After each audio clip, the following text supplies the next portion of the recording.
This video is a detailed cutting tutorial on how to perfectly cut a pencil skirt that has hip contour.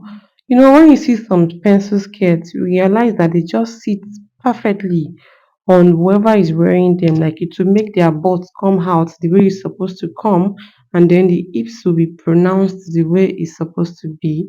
So, this tutorial is a detailed tutorial on how to perfectly cut a pencil skirt like that with hip contour.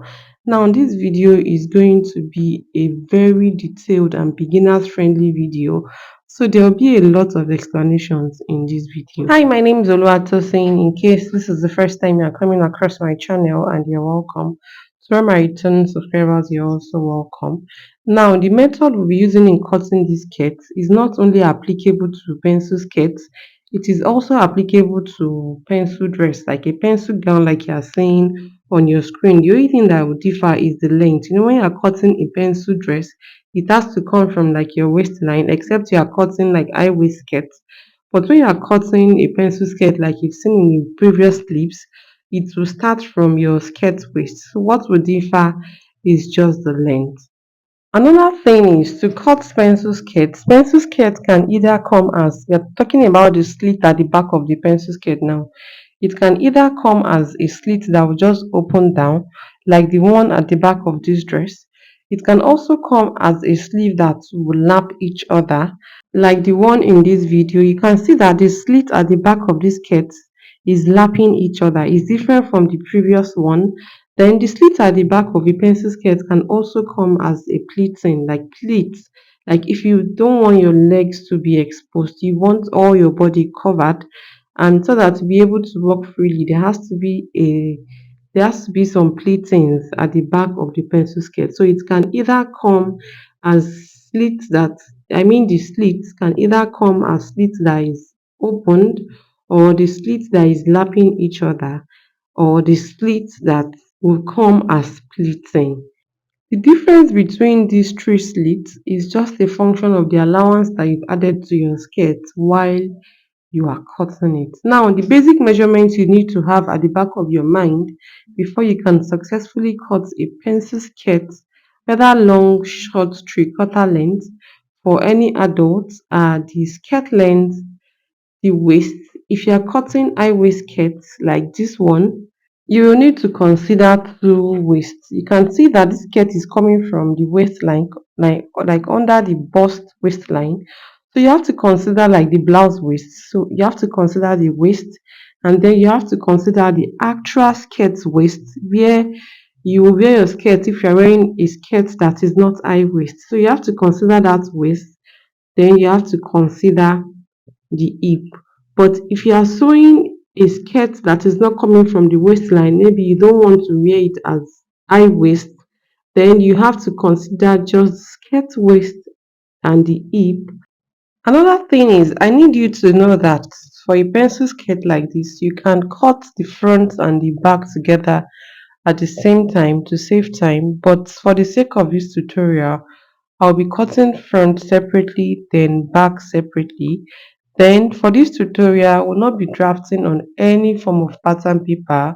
We'll be marking straight on our fabric, and then we'll be cutting it out. Right here is the Ankara that I used for mine, and because of the nature of the pattern on this fabric, I was targeting the pattern. I had to fold my fabric anyhow on fold of two. You are cutting for the front first. If you are not targeting any pattern on whatever fabric you are using, whether lace or Ankara or whatever fabric, all you have to do is just check out for the highest measurement between the person's waist and hip. In most cases is the hip, but you can see few cases that it will be the person's waist, probably a pregnant person or people with very big tummy. Then once you get that, divide that into two and add 4 inches allowance. Measure that out on your fabric and fold it into four. For instance, let's say the person's hip is 40, you'll be dividing 40 by 2, which is 20. Then you add 4 inches allowance. Measure this out from the whole of your fabric and fold it into two. The next after this is to figure out the length. this skirt will have a band that is 1.5 inches wide. So I'll be putting 1.5 inch up on my taper. Then I'll measure the length. This person's skirt length is 40, but I'll be adding 2 inches allowance for turning the down of this skirt because this skirt will be fully lined. So I measured 42 minus the 1.5. You can see that the 1.5 inches is not included. Then after this, that point to be my starting point. From that point, I measured 9 inches. I still deducted the 1.5 from it. You can see the way I'm placing my taper. This 9 inches is the hip length. Then I measured a nail length. In this case, I used 17. I connected this point into straight lines. Then on the waistline, I divided our waist by, in this case, this is not high waist skirt, so I'm considering a normal skirt waist. I divided our skirt waist by 4, then I added 2 inches allowance. Then I divided our hip by 4 and added 2 inches allowance. Don't forget that we are cutting for the front first, and this fabric is on fold of 2. So for the nail length, it depends on how fitted you want the nail to be. In my case, I just deducted 1.5 inch from her hip because she doesn't want it too tight. You can even go as far as deducting 3 inches. Just know that the more you deduct, the tighter that part of the skirt gets. But she doesn't want hers too tight. I just deducted 1.5 inch.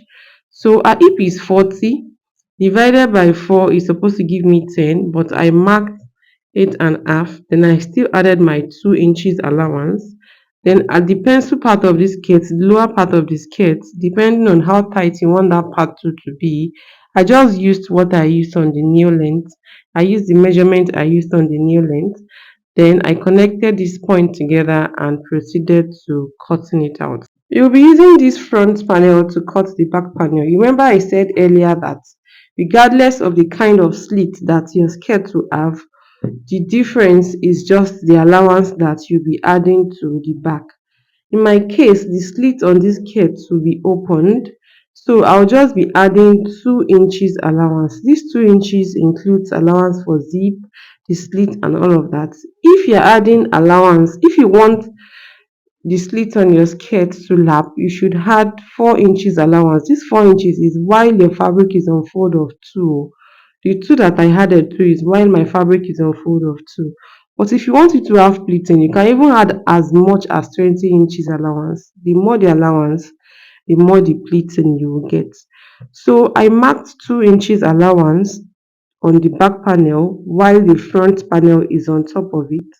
Then I proceeded to deducting from the zip side, you will deduct 1 inch. So I marked 1 inch on that point. And on the nail length, you will deduct 1 inch. I marked 1 inch on that point. And at the lower part of this dress, which is the down, I still deducted 1 inch from that 2 inches. But around the hip, where the hip falls on this skirt, I left it as 2 inches. This is me trying to contour the hip now. So you're going to be connecting these points together. You would see that around the butt region, you can see the shape of the butt on your fabric already because that side is 2 inches and every other side is 1 inch. Another thing is the front of your skirt should not just be straight like that. So I measured 1.5 inch on the front and then I cropped it from the middle to the side. The center front will not be the same length with the side front, and basically that is it for cutting of the main fabric. I proceeded to using this to cut my lining. To cut the lining, to know the length that the lining will be, whatever allowance you've added to the length of your actual fabric. In my case, I added 2 inches. You're going to multiply that by 2 and deduct 1. So 2 times 2, 4 minus 1, 3. So this lining will be 3 inches shorter than the Ankara. You will see that if you use this method and then you turn your skirt, it will come out as the perfect length that you are working with. So I cut lining for the front and I cut lining for the back panel as well.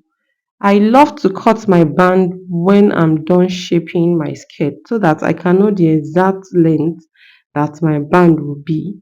And in my next tutorial, I'll be talking about how I was able to stitch all these pieces together. All of that will be in my next video because I don't want this video to be too lengthy and I want it to be as detailed as possible. If you have any question, don't forget that the comment section down is always opened to welcome your questions. If you are still with me at this point and you've not subscribed, kindly subscribe and don't just subscribe, turn on the notification bell so that you'll be notified the next I upload a new video on this channel. You can as well give this video a thumbs up if it has been helpful to you. Once I upload the sewing tutorial of this skirt, it will be inside this box on the right that is currently showing on your screen. In the meantime, have you seen any of these videos that is currently showing on your screen? If not, you should click on one of them and I'll see you in my next tutorial. Bye.